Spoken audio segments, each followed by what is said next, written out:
Guys, individual entertainment के नए video में आपका स्वागत है। मैं हूं प्रीति। तो आज का जो वीडियो है वो G7 कंट्रीज कैसे रशियन ऑयल को टारगेट कर रहा है इस बारे में है। वेल, ग्रुप ऑफ 7 कंट्रीज के बारे में तो आप सभी को पता ही होगा। अब बात यहाँ पे ये है कि जब से रशिया यूक्रेन वॉर हो रहा है तब से सभी मिलकर रशिया पर सैंक्शंस लगा रहे हैं। इंडिया और रशिया की फ्रेंडशिप आज से नहीं सालों पहले से है and as you know India इस मामले में न्यूट्रल चल रहा है। अब इन्हें यहाँ मिर्ची लग रही है कि इंडिया अभी भी रशिया से ट्रेड क्यों कर रहा है, इंडिया क्यों कुछ नहीं बोल रहा रशिया यूक्रेन वॉर के मामले में। तो भाई, जब हमें पाकिस्तान और चाइना से डील करना पड़ता है तब आपका ज्ञान कहाँ था? तब तो कोई नहीं आया हमारी हेल्प करने, तब रशिया ने हमारी हेल्प की। एक इंटरव्यू में भारत के विदेश मंत्री डॉक्टर एस जयशंकर जी ने भी यूरोपियन यूनियन को एक करारा जवाब दिया था, जब एक मीटिंग में यूरोपियन यूनियन के मिनिस्टर ने इंडिया से ये कहा कि आपको रशिया पे डिपेंड नहीं होना चाहिए। जब आगे चलकर चाइना आप पे हमला करेगा तो रशिया आपकी कोई हेल्प नहीं करेगा। हाँ, तो तुमने कौन सा हेल्प कर दिया? आज जब वो चीजें खुद पे गुजर रही है तो आकर ज्ञान दे रहे हैं। तब कहाँ थे जब वो चीजें हमें झेलनी पड़ती थी? जब हम पर ये सारी चीजें होती थी तो कहते थे ट्रेड करके आपस में सुलझा लो, सब ठीक हो जाएगा। अभी बात आपकी है, प्रॉब्लम आपकी है, तो हम ट्रेड करना बंद कर दे। यहाँ तो हम भी कह सकते हैं यूक्रेन को बोलो रशिया से ट्रेड करे, सब ठीक हो जाएगा। तो कृपया इंडिया को आपके ज्ञान की जरूरत नहीं है, इंडिया को पता है कि वो क्या कर रहा है। तो आइए वीडियो देखते हैं, how India benefits from oil sanctions.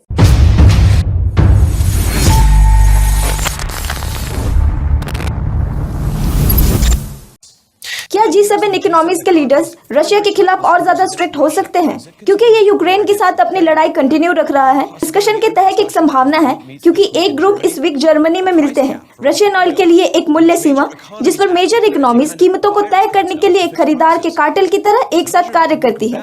ये एक ऐसा उपाय है जो अच्छा काम करेगा अगर अदर मेजर इकोनॉमीज पार्टिसिपेट करेंगे सच एज इंडिया। लेकिन जब बात रशियन ऑयल की आती है तो दिल्ली के पास दूसरे आइडियाज है।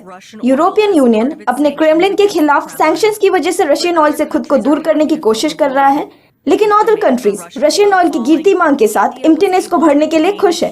इंडिया ह्यूज डिस्काउंट प्राप्त करने में सक्षम था, इसने रशिया से अपने ऑयल इंपोर्ट को काफी बढ़ा दिया। यूक्रेन में आक्रमण के बाद से भारत करेंटली रशिया से 600,000 बैरल ऑयल इंपोर्ट करता है, अकॉर्डिंग टू कैपलर एनालिटिक्स, जो 90,000 बैरल से ऊपर है। एक साल पहले इंडिया के इंपोर्ट में रशियन ऑयल का शेयर बढ़कर 25% हो गया। Share of Russian oil at India's imports has surged to 25%.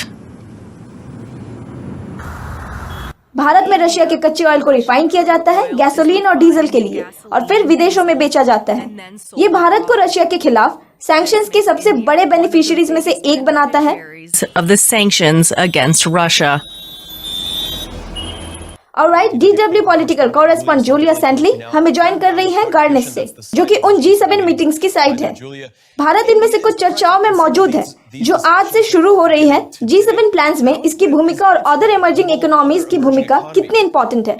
Example के लिए भारत जैसी उभरती इकोनॉमीज के साथ इंक्लूसिव नहीं होने के लिए G7 को ट्रेडिशनली क्रिटिसाइज किया गया और इस साल के G7 में जर्मन चांसलर ओलाफ स्कॉल्ज वास्तव में इनमें से कुछ देशों पर फोकस करना चाहते थे। G7 German Chancellor Olaf Scholz really wanted to put the focus on some of these और उन्हें यहाँ अतिथि बनने के लिए इनवाइट किया और अब एक साथ बातचीत करने के लिए जिन विषयों पर चर्चा की जा रही है, फॉर एग्जाम्पल एनर्जी, क्लाइमेट और हेल्थ, ये सभी इश्यूज हैं जिन्हें G7 के लीडर्स जानते हैं कि ये एक्चुअली में केवल G7 के लीडर्स द्वारा ही निपटाया नहीं जा सकता है।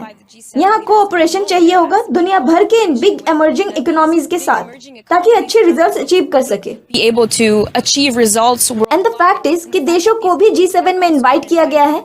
ये दर्शाता है कि दुनिया में लीडिंग इकोनॉमीज और डेमोक्रेसीज इंपॉर्टेंस के बारे में जानते हैं और बढ़ते महत्व की इंडिया और साउथ अफ्रीका और इवन सेनेगल जैसे देश वर्ल्ड इकोनॉमी में गेन कर रहे हैं। ये G7 मीटिंग्स उभरती अर्थव्यवस्थाओं और Russia, Brazil, India, China, south Africa के बीच मीटिंग्स की एक सीरीज को फॉलो करती है।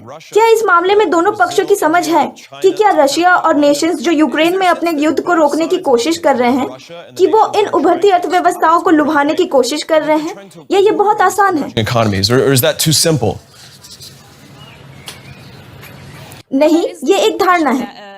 ये इन ऑपोजिशन मीटिंग से लगभग इसलिए निकलता है क्योंकि हम देखते हैं कि एक तरफ रशिया ब्रिक्स कंट्रीज को अपनी ओर रखने की कोशिश कर रहा है और उन्हें सपोर्ट ऑफर करने की कोशिश कर रहा है और दूसरी तरफ उनका सपोर्ट पाने की कोशिश कर रहा है और फिर G7 भी कोशिश कर रहा है भारत या ब्राजील जैसे देशों को भी अपने पक्ष में रखे, क्योंकि अगर हम भारत को यूक्रेन में वॉर शुरू होने के बाद इतना रशियन ऑयल खरीदते हुए देखते हैं तो इन कंट्रीज में रशिया को सैंक्शन से बाहर निकालने और रशियन इकोनॉमी को बचाए रखने और प्रतिस्पर्धा स्थापन करने की क्षमता है। ऑलमोस्ट उस तरह के इकोनॉमिक रिलेशन जो रशिया के पहले G7 कंट्रीज और स्पेशली यूरोपियन कंट्रीज के साथ थी। तो इन देशों को अपने पक्ष में रखना G7 के लिए इंटरेस्ट है। G7 countries and especially also European countries. So it is in the interest of the G7 to keep these countries on their side. And but they also. और लेकिन उन्होंने डेवलपिंग कंट्रीज पर भी एक नजर डाली है। कल G7 कंट्रीज ने अनाउंस किया कि वो डेवलपिंग कंट्रीज के इन्वेस्टमेंट प्रोजेक्ट में $6 बिलियन देने का प्रॉमिस कर रहे हैं। चाइना की बेल्ट एंड रोड इनिशिएटिव को चैलेंज देने के प्रयास में चाइना के साथ कर्ज के जाल में फंसने के जोखिम से इन देशों को बाहर रखने की कोशिश करने के लिए चाइना डेवलपिंग कंट्रीज में ह्यूज इन्वेस्टमेंट प्रोजेक्ट चला रहा है। चाइना वहाँ बहुत ज्यादा पॉलिटिकल और इकोनॉमिक जोर दे रहा है। तो यह इमर्जिंग इकोनॉमीज को विशेष रूप से तह में लाने के लिए G7 इकोनॉमीज की इंटरेस्ट है। जब बात रशिया पर दबाव डालने की आती है तो वो किस तरह का लाभ उठाते हैं? What kind of leverage do they have? तो पहली बात तो ये है कि वे टेबल पर एक सीट ऑफर कर रहे हैं।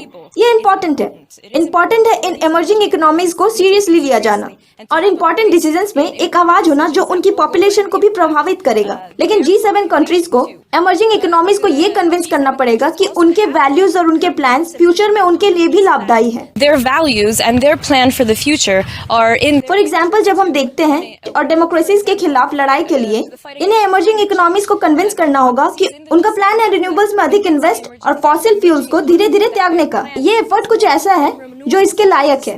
Abandon fossil fuels is something that is worth pursuing, and also उनके मन में ये भी है कि वे कंट्रीज को रशिया से दूर रखें, लेकिन चाइना से भी। these countries further away from the orbits of Russia, but also of China, जिन्हें वे एक कॉम्पिटिटर के रूप में ही नहीं बल्कि चैलेंजर्स के रूप में भी देखते हैं। but as a challenger. और जूलिया, हमें आपसे इन्फ्लेशन के बारे में पूछना है। ये एक मेजर इशू है। G7 इकोनॉमीज इन डिस्कशन में किस तरह का रोल प्ले करती है? जर्मन चांसलर ओलफ स्कॉल्ज सहित लीडर्स ने कल कहा है कि इन्फ्लेशन और बढ़ते इकोनॉमिक क्राइसिस अब बहुत चिंता का विषय है। अब मुद्दा ये है कि उन्हें संतुलन बनाने की कोशिश करनी होगी। फॉर एग्जाम्पल, यूक्रेन के खिलाफ रशिया के हमले के लिए उसे पनिश करना, लेकिन सैंक्शंस के साथ अपने इकोनॉमीज को पनिश नहीं करना जो उन्होंने रशिया के साथ किया। और अब हड़ताल करना एक कठिन संतुलन है। ऑयल की कीमतों पर कैप एक विन विन सिचुएशन हो सकती है, जहां वे एक सॉल्यूशन ढूंढते हैं जो रशिया की इकोनॉमी को नुकसान पहुंचाता है, लेकिन साथ ही G7 देशों में लोगों पर कीमतों के बोझ को कम करने की कोशिश करता है। लेकिन निश्चित रूप से चिंता यह है कि नेक्स्ट विंटर में ऊर्जा की बढ़ती कीमतों के साथ मुश्किल हो सकती है, जो कि सभी को प्रभावित करेगी। Expensive energy prices that are likely to hit. All right. DW's Julia Saldelli and Garmisch-Partenkirchen walking us through those G7 discussions. Thank you.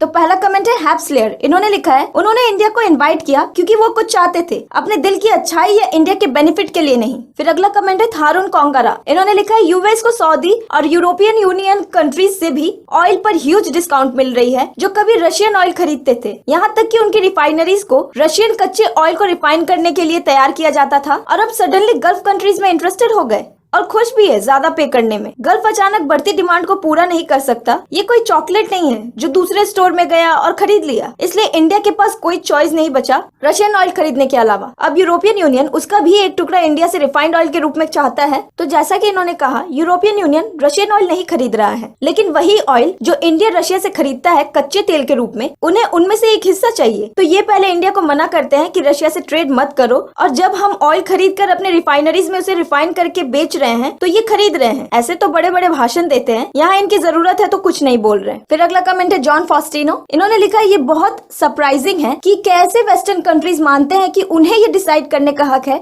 कि दूसरे देश क्या करना चाहते हैं और क्या नहीं। हाँ, क्योंकि वो खुद को सबकी माँ मानते हैं। वो मम्मी है ना हमारी, जो कहेंगे हम मान लेंगे। हम इसी सोच में बैठे रहते हैं कि कब वो आज्ञा देंगे और हम उनका आज्ञा का पालन करेंगे। फिर अगला कमेंट है, इंडिया वर्ल्ड का सेकेंड लार्जेस्ट ऑयल इंपोर्टर है। वेस्ट ने कहा, इन देशों से ऑयल मत खरीदो। Iran, Iraq, Syria, Sudan, Venezuela और अब रशिया। वेस्ट से कोई और अल्टरनेटिव दिखाने का रिक्वेस्ट करे जहां इंडिया, ईरान और वेनेजुएला के ऑयल फिर से खरीद सके बिना सैंक्शंस के।